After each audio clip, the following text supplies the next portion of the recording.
Hey Sprouts, during the months of June and July, we will not be having new content here on the Catholic Sprouts podcast. Instead, we will be revisiting some of my favorite weeks of content. And here is one of those weeks. Enjoy! You're listening to Catholic Sprouts, the daily podcast for Catholic kids that strives to plant seeds of faith.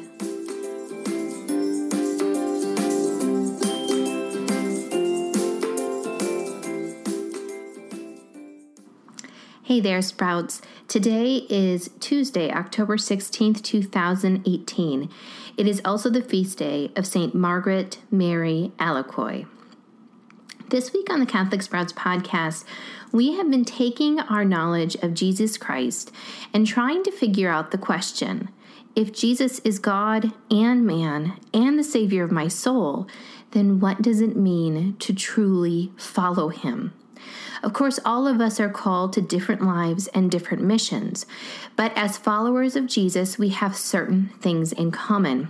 Yesterday, we learned from St. Teresa of Avila that as followers of Jesus, we are called to do his work, even when it is hard and even when it is full of suffering.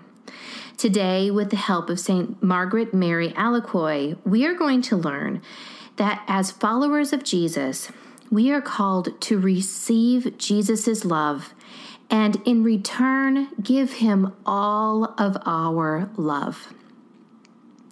Now, perhaps you've heard the phrase before that God is love.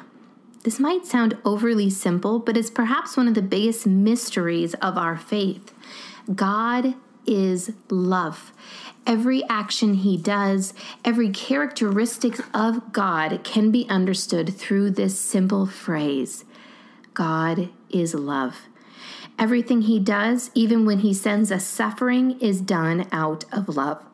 Therefore, Christ, who is God, of course, has a profound love for us, and it is incredibly hurtful to Christ when we reject the love that he sends our direction.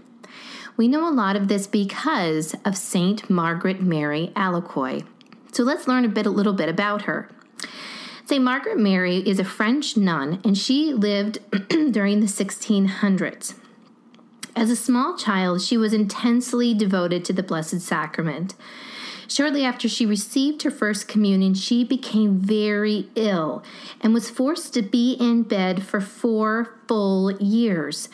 It was only after she made a vow to Mary, the mother of Jesus, that she would consecrate herself to Jesus, that she became instantly healed and was suddenly able to get up and live life again.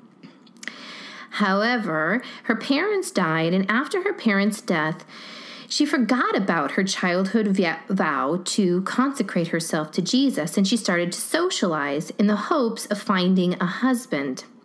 One night, when she came back from a ball, the crucified Christ appeared to her. He appeared to be sad, for he had been forgotten by her. However, he demonstrated that he still loved her. Almost immediately after this vision, St. Margaret Mary joined a convent. There, over the course of many years, she received visions of what we now call the Sacred Heart of Jesus. Maybe you've seen an image of the Sacred Heart of Jesus. It is a heart wrapped in the crown of thorns and has a fire coming out the top. Now, what Jesus entrusted to St. Margaret Mary was not just the image of his Sacred Heart that is tortured and yet on fire with love for us. It was an entire devotion. The first Friday of every month is devoted to the Sacred Heart. St. Margaret Mary also shared certain devotions and that we should meditate on the agony in the garden. It also became a feast day celebrated by the entire church. But what is the Sacred Heart of Jesus? Now, this is a deep and beautiful meditation that we all can dig into in prayer. But I think perhaps the best place to start is to start with the words of St. Margaret Mary, describing what happened when Jesus appeared to her and the words that she wrote down to tell us what all of this meant. These are words from St. Margaret Mary Alacoque's diary.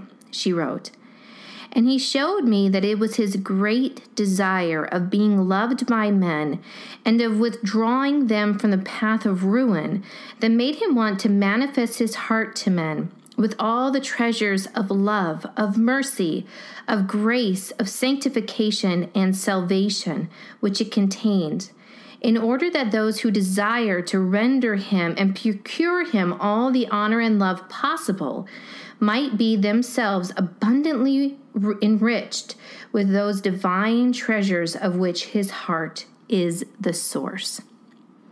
Now, maybe that's a little bit confusing, so let me explain. What she says is that Jesus, his greatest desire is for us to love him and for him to save us from the path to hell through sin.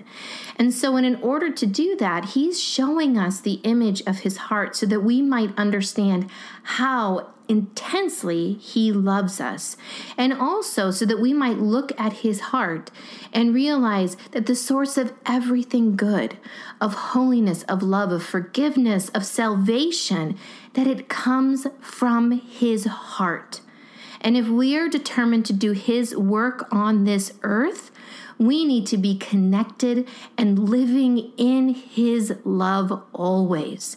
That is what the Sacred Heart of Jesus teaches us. And so, Sprouts, I have a challenge for you today. I want you to find an image of the Sacred Heart of Jesus.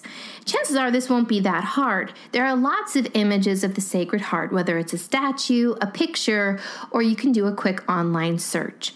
But I want you to really look at the heart. Why is it pictured that way? What does it mean that it is wrapped in a crown of thorns and on fire? This is the very image that Jesus gave to St. Margaret Mary Alacoque. Why did he give us this image, and what does it mean? That's it for Catholic Sprouts today.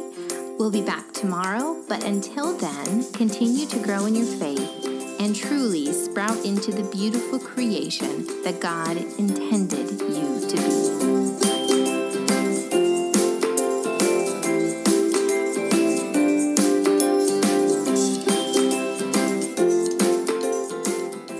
And finally, Sprouts, today's episode of the Catholic Sprouts podcast was sponsored by a generous listener who doesn't want any recognition, but simply wants to use this time to remind you to always, always trust in the Sacred Heart of Jesus and the Immaculate Heart of our beloved Mother Mary.